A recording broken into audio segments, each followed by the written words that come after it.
and welcome to Daily Politics on Trust TV. On this program, we discuss issues around politics, policy, and governance. I am Hamza Idris. The legislative arm of government is often regarded as the symbol of democratic governance, as it brings together lawmakers from across the country to represent the people. Since the return to democratic rule in 1999, Nigeria has witnessed 7 consecutive sessions of both the Senate and House of Representatives, comprising of elected members from 109 senatorial districts and 365 House of Representatives constituencies. And beyond lawmaking for the good of the people, the lawmakers are also saddled with the responsibility of checkmating the excesses of the other 2 arms of government through oversight functions aimed at ensuring checks and balances. Nigerians have also witnessed various relationships between the legislative and the executive arms, with some described as hostile and adversarial, and others seen as rubber stamp, collaborative, and subservient. It is against this backdrop and in line with the June 12th Democracy Day celebration, we'll be engaging with Senator Yusuf Abubakar Yusuf, who served as chairman, Senate Committee on Special Duties in the 9th Assembly. He is also a former APC governorship aspirant in Taraba State, as well as an economist who studied at ABU Zaria and the University of East Anglia. He also lectured at the University of Maiduguri before he ventured into politics. We hope to examine the role played by the legislative arm of government within the period under review in delivering good governance to the people. Welcome to the program, distinguished Senator. Thank you very much. It's nice to be here. And happy Democracy Day. Happy too. But before the conversation, here are some tidbits. President Bola Tinubu has rekindled the hope of Nigerians for an economic democracy, which will be operationalized through fiscal federalism as he initiates far-reaching reforms of the economy, which he described as unbalanced. Tinubu noted that the country's economic imbalance was occasioned by decades of flawed foundation over reliance of revenues from the exploitation of oil. Consequently, the president said the reforms initiated by his government were intended to create a stronger and better foundation for future growth, even as he acknowledged the attendant economic difficulties being faced as a nation. Let's hear from the president. In this spirit, we have negotiated in good faith and with open arms with organized labor on a new national minimum wage. We shall soon send our executive bill to the National Assembly to enshrine what has been agreed upon as part of our law for the next 5 years or less. I take on this vital task without fear or favor, and I commit myself to this work until we are built a Nigeria where no man is oppressed. That was President Tinubu during the democracy speech. Now, the Nigeria Labour Congress, NLC, has said the organized labor did not agree on any specific figure as the new minimum wage. NLC was reacting to President Bola Tinubu's claims that an agreement had been reached on new national minimum wage. Speaking on Wednesday during his nationwide broadcast to mark Democracy Day, Tinubu said a consensus had been reached on the long-debated new minimum wage between the federal government and the organized labor. The president revealed that an executive bill will soon be sent to the National Assembly to formalize the new minimum wage agreement. We'll now take a short break. When we return, the conversation begins. Stay with us. Welcome back. Yes, distinguished Senator, we'll take a report from the news conference you addressed yesterday before the commencement of the program. Yes. June 12th has become a significant day in Nigeria due to its association with the country's democratic journey. Senator Yusuf of the 9th Assembly reminded Nigerians of the importance of June 12th and their rights as citizens. It's so significant because democracy is the rule that involves the people and by the people and for the people. Contrary, to a system of government that is dictatorship.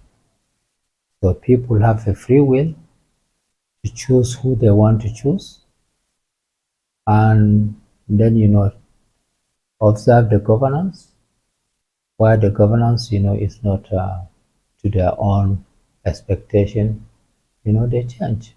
As Senator of the Ninth Assembly addressed Nigerians on the role of the National Assembly and the legislature in ensuring that the dividends of democracy reach all citizens. Democracy is conscience, freedom of conscience.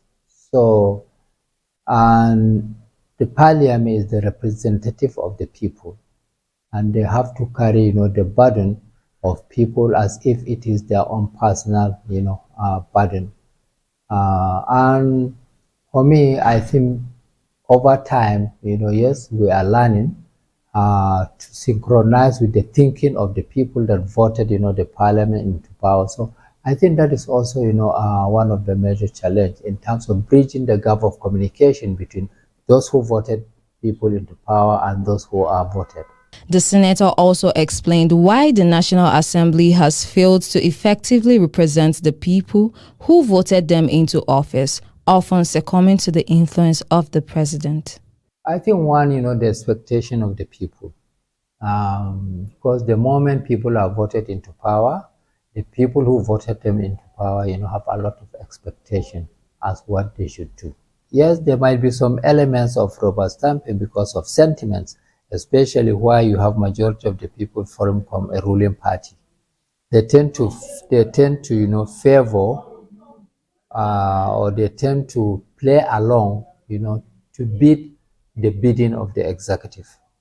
However, it shouldn't be so, because executive is supposed to be checked by the parliament. This year's commemoration comes amidst a series of economic challenges which has negatively impacted millions of Nigerians, with record-breaking inflation figures and soaring food prices. The legislature has been criticized for failing to adequately address the gap in the polity. Amarachi Amoshi, Trust TV News, Abuja.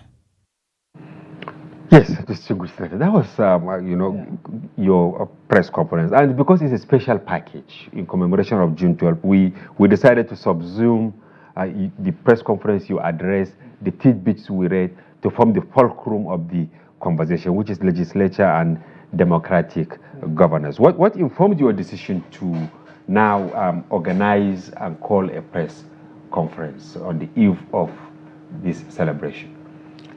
Well, you see, June 12 has come to stay, and it has been a difficult situation that we have passed through in building democracy in this country. And June 12 was a special case. And therefore, I thought, in the 25 years of our unbroken, democracy, there's need for us to share the little knowledge we have, or the historical knowledge we have about, our democracy and about, our parliament. So I think that was the purpose of the reason why you call for the I called for it. But the largest voting population, the youths, many of them were not born.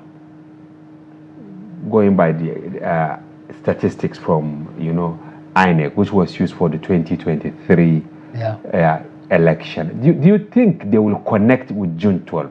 I rather see many of them maybe connecting with May 29, 1999, when Nigeria transitioned to the Fourth Republic we are practicing now. Well, one will also agree with that position. But however, we all know history is a very, very important aspect of any nation.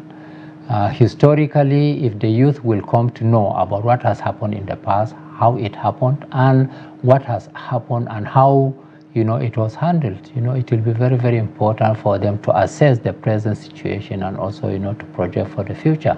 Yes, I agree. June 12 to the day 1992 is not a small number of years, but I think it's a challenge to the youth, not just to rely on what they are experiencing, but to also go back to history. Up till today, we talk about, Sir Ahmadu Bello, we talk about, our... With nostalgia. Yes, we talk about them. So, and it's good for even the youth to read as far back as even, the formation of Nigeria in 1914.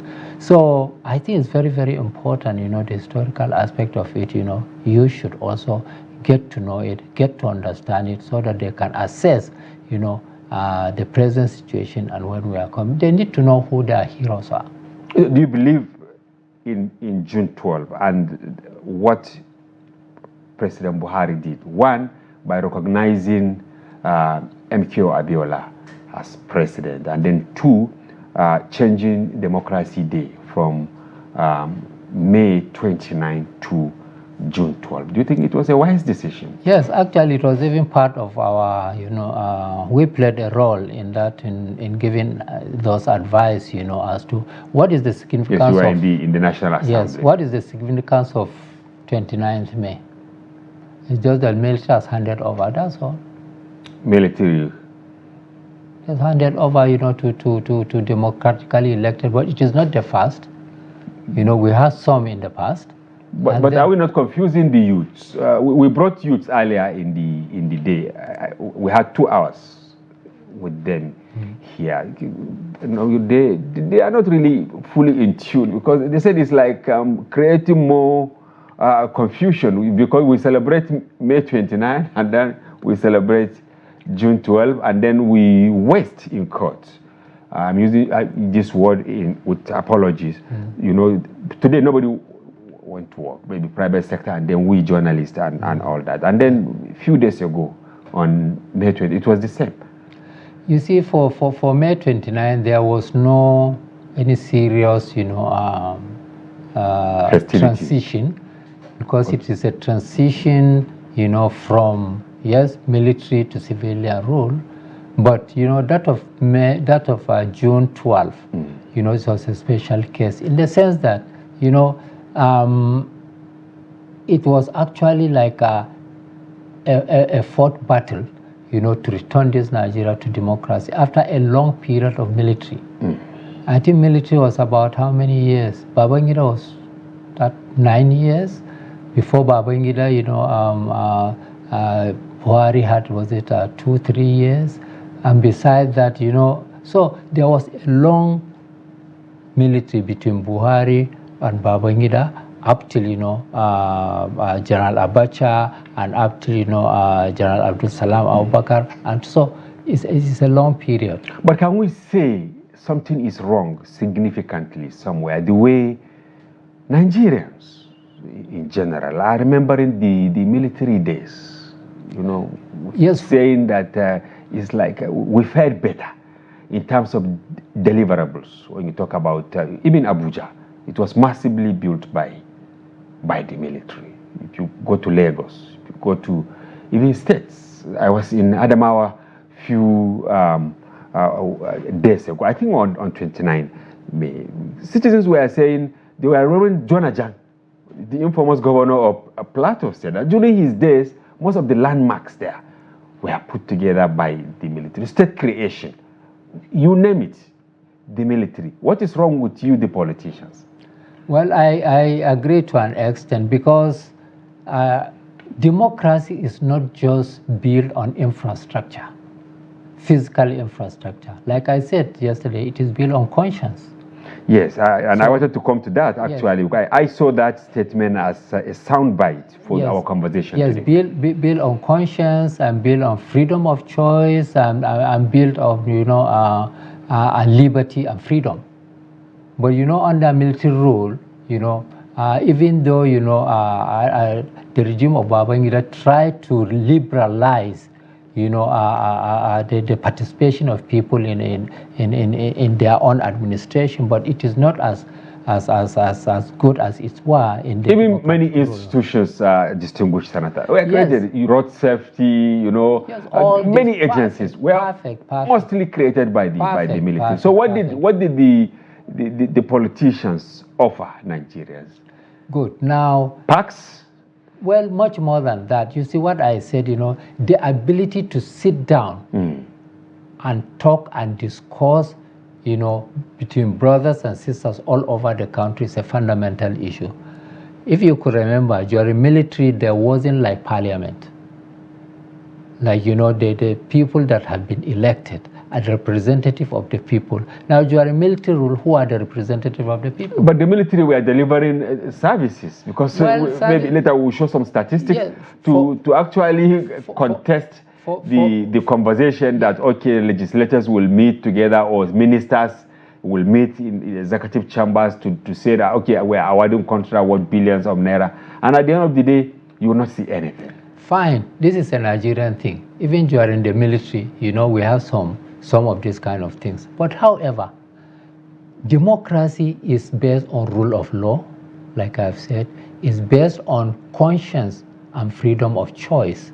You have to give people the right to choose who they want to rule, whether the ruling is right or the rulers are doing the right thing or not doing the right thing. But the participation of the people in bringing the rulers is very, very fundamental and important. And so long as, we continue, it's a learning process. America today is over 200 years, of democracy. And how many years of ours? So, and we are coming, from the advent of military interventions upon military interventions. That is why, some of the people that are participating in politics, they come with the background of military, what do you call it? Background. Military background. Sometimes they do a lot of things with impunity, but it is a learning process. Okay. The sound bite from your press conference was democracy is conscience. Yes. Do you think our politicians, the crop of politicians we have now, have conscience? No. Why? Well, the reason is because of coming from a military background. So we have to 25 years now. Yes, 25 years. There are some now distinguished that are members in the maybe state assembly, who they are senior. Let me put it mildly. They are aides to some of you who have held and still holding, vantage positions in corridors of power. They were not born, and now they have children. They are married. Yes.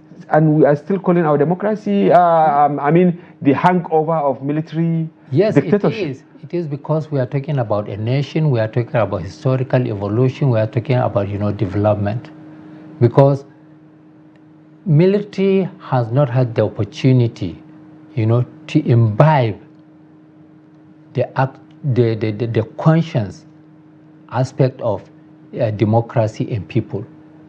What is the conscience? We say dividend of democracy. If you give me roads, you give me, schools, you are not giving me conscience of democracy. You are not giving me dividend of democracy. That is physical, whether military have done it. So if you say that civilians are giving schools, they are building this, for me, that is not the right thing. It's conscience of the people to participate effectively in electing their people. But what will be the benefit? I'm sorry to refer us to what happened in Niger, Mali, Burkina Faso, where you see people, running on this, celebrating the return of the military, because they felt that the democratic rule that they had over years, no matter the numbers, did not translate into food on their table, did not translate into their safety. The youths, I'm still making reference to them, we brought on this program earlier in the day. They said, because I was playing the devil's advocate, they are not politicians, so I was actually stranded while anchoring the program. But I said, we need democracy no matter what. They said, what is the meaning of democracy? It's a relative term. And is it a relative term? Because some believe even monarchy, if it can deliver, fair enough. I don't know if there's anything like democratic monarchy or monarchical democracy. I don't think they are such. But they are living better. Look at Saudi Arabia, for instance. Well, people's life have been subsidized adequately. If you go to Qatar, if you go to the Arab countries, a lot of them. Living better in terms of provision of infrastructure and what have you. But what I'm saying that, democracy, is a process in which people have to be involved. The moment you are building, and I don't have a right to dictate, to say this is what you should do, this is what you shouldn't do, because I've not elected you into power. You put things down. Up till today, there are some part of this country who are saying that the constitution that we have is not a democratic constitution because it was, brought about by military. But the real issue is between now and during the military, when do the youth, have a voice to say, have a voice to talk, have a voice to complain, have a voice voices to say this is what we want and this is what we don't want. Of recent, was it today? We saw people in Lagos, saying that this and this. Their youths protested. Yes, but they were protesting hunger. They said democracy amidst hunger is not worth its name. Democracy without adequate security is not worth its name. Democracy without health care delivery for the people is not worth its name. Yes, all these, have to be imbibed within the concept of what we are operating, as our own governance. You see, when you have people, like I say, I will still, bring about, the hangover, even though you're talking about 25 years and what have you. But for me, who is getting to my 70s, if you remove 25 years in my age, I've seen a lot. Yes. So, but what I'm saying is that, people need to understand the background in which they are coming from. Don't you think many watching us will say your approach is an escapist one? No, it is not. Trying to shift blame to the military over the failure of we said like the National Assembly. It transited like 7 times or thereabout. You've been there not once, not twice. Yes. And has anything changed in the National Assembly, for instance, between 1999 and what we have a lot has now? changed. Like what? We had no parliament. The size of cast you are using? No. We had no parliament then, but now we have parliament. I don't understand this. Okay. We have an elected people who are in the National Assembly, who are in state houses of assembly. Yes. During military, we didn't have that. So a lot of things has changed. But they are just guzzling billions. Because if we were to do a poll now, just a 2-minute poll, to maybe open our line and then ask Nigerians to call, they will tell you that they didn't see significant change in having parliament. That is why I said expectation. Okay.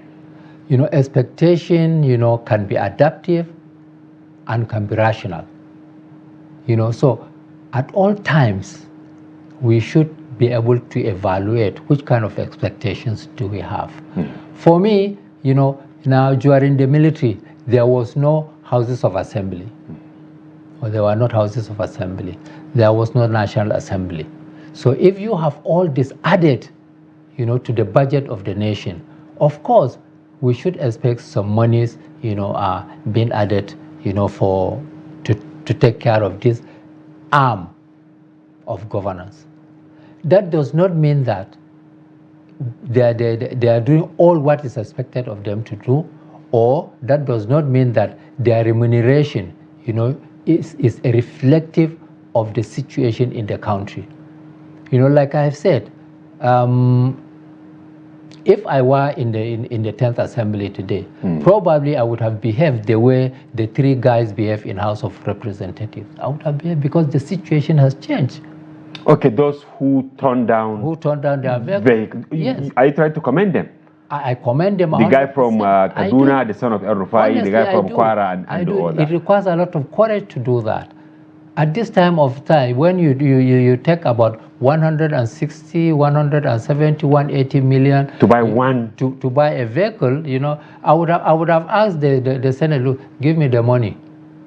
What will you do with it? Yes, I will buy a cheaper car and then build hospital in my local government.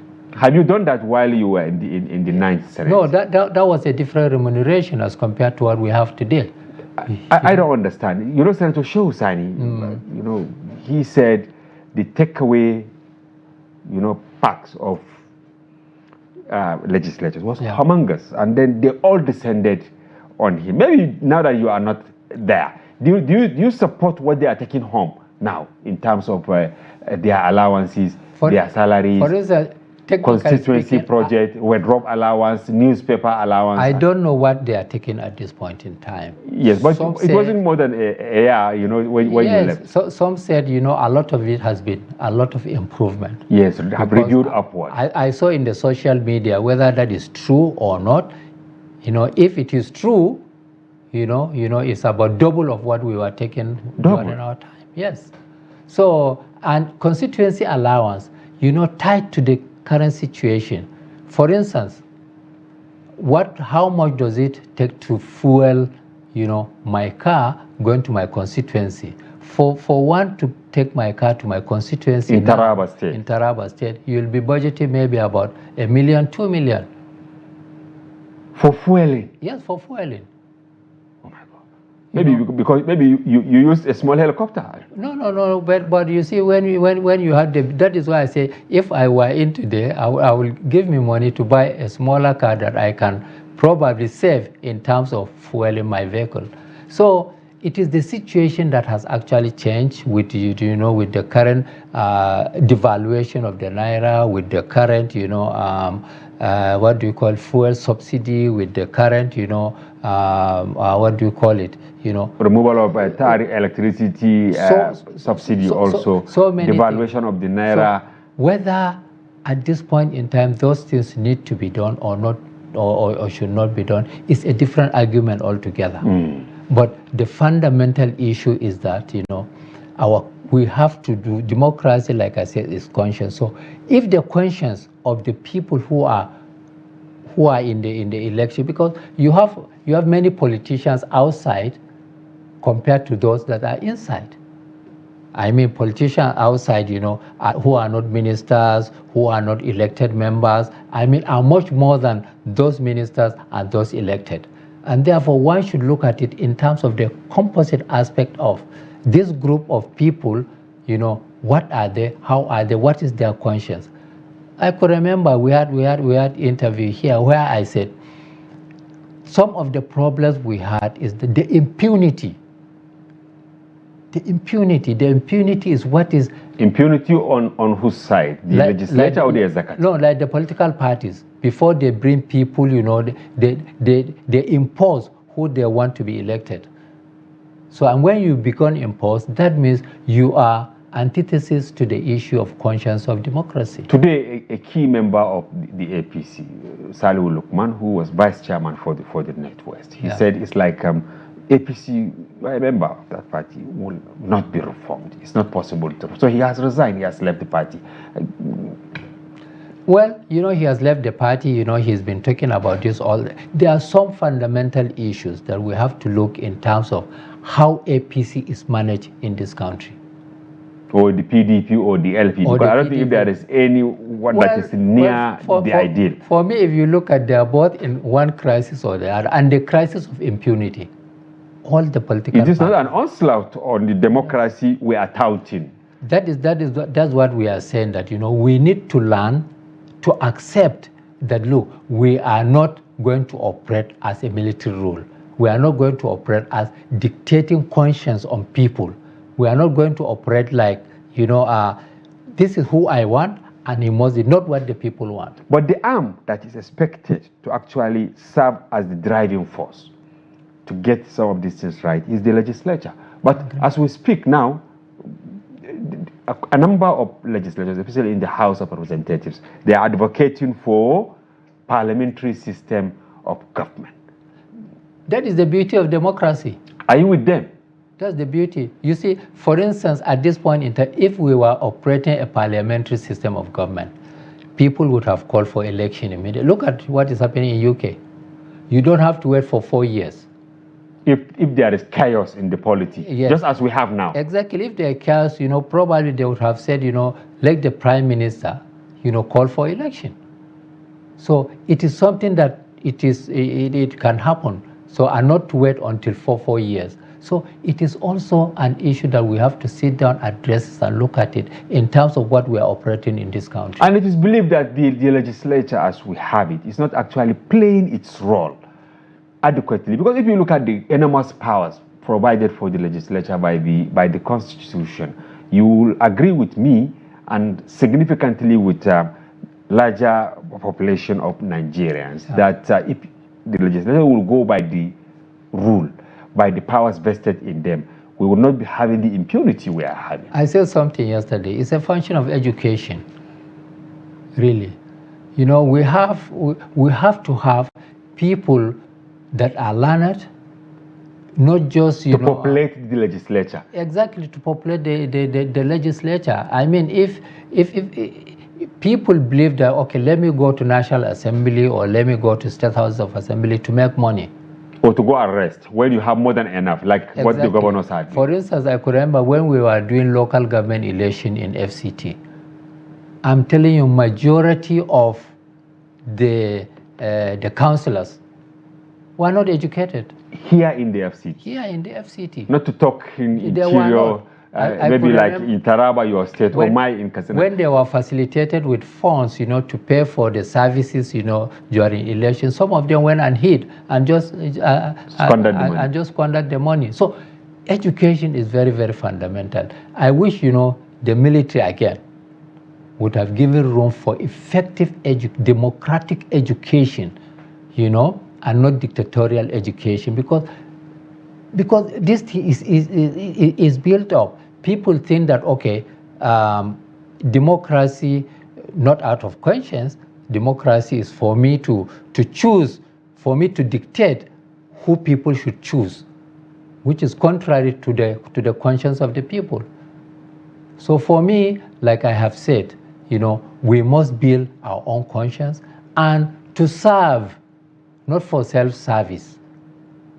You are elected to serve the people and not for self-service. You know, probably, you know, we need to look at the whole issue of the democratic operation as we have today. Okay, looking at the whole gamut of the democratic concept, are you for bicameral or unicameral legislature? Because this has also remained a serious subject of debate. You see, in a federal structure, yes, and you know, a country of like ours, there is no way we run away from bicameral. How do you mean the distinction? I will tell you, states has to be equal. How do you equalize the states? In terms of the legal aspect of the status of each state. Can you say, you know, this state has more legal status than this? Because if you go by just electing number of people and not balancing it with, you know, equating, then you will end up saying, for instance, Kano today, members House of Representatives, I don't know how much they are. Quite a number. There are so many. Because they have 44 local governments. There are 44 local governments. In Taraba, we have only 6. So if Taraba, as a legal entity, is equal to Kano in terms of legality, and in terms of operation of democracy, or in terms of elected members, it turned out to be smaller than Kano, then you are not balancing, you know, the status. But maybe that one is for political exigency or political convenience. No, to balance. But when you look at what it costs the taxpayer to sustain this contraption, I'm sorry to use this word again, Nigerians are using it, that more or less House of Reps members are just duplicating what senators are doing and vice versa. And again, if you are talking about fairer representation, House of Representatives is fair enough, because you have every constituency in your state being represented in Abuja. You see, that's why I say, first of all, look at the way the federal structure is. Yes. If you now say that only House of Reps should be there. Yes. Should be there. Okay. And there's a debate of the House between interest in Taraba and interest in Kano. Kano will have its way. Kano will have its way. So you need to have a federal structure and to balance it with equality of states. And that is maybe the Senate is solving the problem of equality of states, because Yes. irrespective of size, There are every state three in has number. just 3. Yes, so that is fundamental because of the federal structure that we're operating, in this country. So it's very, very important. It's fundamental. It is when you are there that you know what interests you are covering, what interests you are operating. Yes, if you are elected member, House of Representatives of Federal Republic of Nigeria, a senator, Federal Republic of Nigeria, but you are elected by a constituency from one state or the other. So when you come to debate, of course, you want to make law for the whole country. But I could remember when we were debating PIA, that is the petroleum industry. Yeah. Yes. I could remember when we were, so many issues came about where, the issue of interest of Niger Delta, interest of the generality of Nigerians came into play. Now, if you have no balancing structure, how will you do? So we have to be very, very, very careful to touch the interests of each and every aspect of Nigerian. So if I understand you, for the legislature to contribute to democratic governance, we should sustain the 2 chambers. Yes. Then are you satisfied with the recruitment process? Recruitment of the legislators, how they emerge? No. Okay. I'm not comfortable at all. I remember what I said: impunity of the political parties. Some of the members dictated on the people. Whether you like it or not, this is who you are going to vote for. And the people probably, for one reason or the other, their hands are tied. Who are we going to vote for? If they are bad, they are equally bad. If they are good, they are equally good. But the fundamental issue is that, you have to have a system, just like what Lukman has said. Why he's complaining about this is the dictatorial aspect of our political parties. Up till tomorrow, I will say the leadership of our political parties are dictatorial. How can you immune the influence of the executive in actually abusing the powers?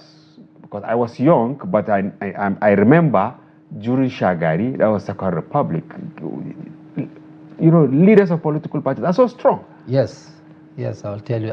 And that is where some of us, have gotten it wrong, as we go along. Because as we go along, the self-service is becoming stronger than the national service. By the legislature or by the executive? By both. By both. First of all, I could remember, the then chairman of NPN, was calling the president of the Nigeria to their party. To the party secretariat. To the party secretariat. He summoned him. Yes. And he will sit maybe before the chairman will even come up, or they will come in together. There was a distinction between, the president of the Federal Republic of Nigeria and the leader of the party. At what point did the party leadership lost its, legitimacy of sorts? Impunity again.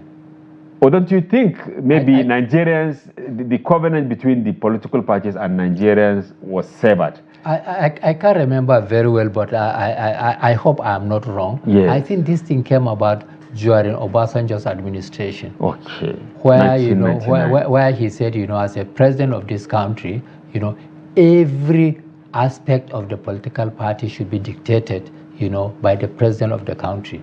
And that's where the president is the leader.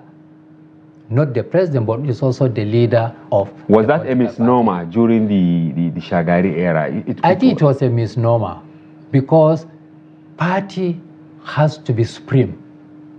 This is what brought somebody into election. But probably, what I said, because of the impunity.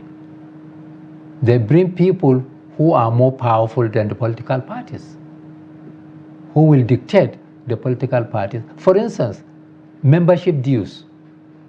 I'm not aware any of the political parties, members pay their dues. Yes, because members are not willing to pay these days because they are completely disconnected. The political party is not there for them. That's why the legislators or governors or local government chairmen elected under the platform of the political parties, they are not there for them. No, because if they pay, they will now say, we are standing up. I mean, we are members. Somebody cannot buy over the party. A big man with money cannot just come and say, I'm buying the party, I'm paying money to this party, and therefore I will dictate. For instance, we have been talking about, state governors who are financing the political parties. They say they will dictate. They will say, political party, no, because it is our money that we are bringing to sustain this party, and therefore who pays the piper dictates the tune. So now, what are those things you think the legislature is not doing right, and it's not really helping the evolution of democracy in Nigeria? Okay, personally, what I think, is not, first of all, is we must understand the constitution we are operating. Okay. And the constitution we are operating must reflect in terms of operating the constitution must reflect the yearnings and the interests of people who voted them into power. They cannot, I don't know how often do elected members go to their constituencies, sit down, and then town halls. You mentioned it during your briefing, Exactly. that there is poor communication. Exactly. So until we improve in terms of in terms of communication between those elected and those represented, yes, until we have that, that's when we'll begin to. I mean, people should ask questions. People should be accountable, to the yearnings of the people. You cannot say, well, I'm a senator, I've been elected, and therefore I will not account to my constituency. There are some that are doing that. There are some House of Representative members that are not they don't feel that they are accountable because the process that brought them there, they came through impunity. Now, are you worried that the economy under President Tinubu is actually in tatters, considering that maybe you can see now in 1999, fuel was 20 naira. Now, 2024, it is 720 up to 800. Bag of rice, bag of cement, 500 naira. It is now between 10 and 11,000. Bag of rice, it was 2005. Now is nearly 70,000. And I don't want to continue mentioning these worrying figures. You are an economist. Where is Tinubu getting it wrong? First of all, we had discussions here where I told you the foundation of our problem is to determine what is the value of the naira. Yes. We believe the naira, for all intents and purposes, is undervalued. And the policy being effected is for an overvalued currency. So there's a contradiction. Is it that he doesn't have the right people? Because the naira rose a few weeks ago to become the, best currency in the world, and it was widely celebrated. But like pack of, cards, I don't know whether crumbled within a few days. Whether it's right people or not right people, but I think the foundation, the fundamentals are not being addressed as far as I am concerned. What are the fundamentals? Okay, let's hear you. Simple, what is the productive, nature of our economy? Today, we import virtually 90%. For every naira, we spend maybe about 90 kobo on our imports. How can you sustain yourself like that? It can't happen. Our marginal propensity to import is about 90 kobo. And I don't think that is right. And again, how the economic team must sit down and say, today if the exchange rate of the naira to a dollar is, let's say, 400 naira, you think that you'll be talking about these subsidies? And you think that can be done with executive faith? Not by executive faith, by looking at the fundamentals. Do we have the fundamentals in Nigeria? I think we need to address, the fundamentals. The fundamentals are that why would government continues to be doing deficit budgeting? Why should we continue to have budget before we plan? Now, what is the role of the legislature in this? Oversighting. Are they doing it? Well, sometimes it's very, very difficult because of level of education. Because as a legislator has to know much more than what the MDS are doing. That is why I say it is not a cup of tea to be a senator or to be member House of Representatives. Are they actually doing more than what ordinarily they should do, legislators? Well, for instance, many of them are just doing the so-called oversight without a result, and they are all involved in constituency projects at the detriment of overseeing what the executive is doing. I think we need to have a review. Okay. A review is that, how do you, typical example, during, our past period, who was, there should be a difference between supervision and oversighting. Oh, they are two distinctive. They are two distinct things. The National Assembly oversights, while the executive supervises. But it's like they have wobbled everything now. That's what I'm saying. For instance, if I ask a question, who supervises CBN? Well, I know that there is a bill or move in the National Assembly to amend some of the laws. No, that is for oversighting. Okay. How about supervises? They say they are relying on the act that has established CBN, and therefore that act, they are self-supervising institution. And if you are self-supervising, you can do, how you believe you can interpret the act. Meaning it can be selfish or whatever. Well, it's a possibility. Emefiele did a lot of things. But Cardoso also doing that. He has sacked hundreds of people so far. This is what I'm so. It is now the how you manage the act. Then finally, since we are rounding up the program, I wish we have another hour, but unfortunately not on our side. In 1 minute, how can we get it right so that the poor man in my state, in your state, across Nigeria will have the impact of democracy, positive? Let me tell you my view. Yes, in 1 minute, because we have continued. Yes, quickly in my view. For instance, for the economic aspect, we need an injection into the economy of this country. What is the injection? Why every luxury item that is imported in this country, we do not need it. Okay, we should stop that. Legislature, what should they do? Now, legislature, they should now review, the way they relate with the executive in terms of their oversight.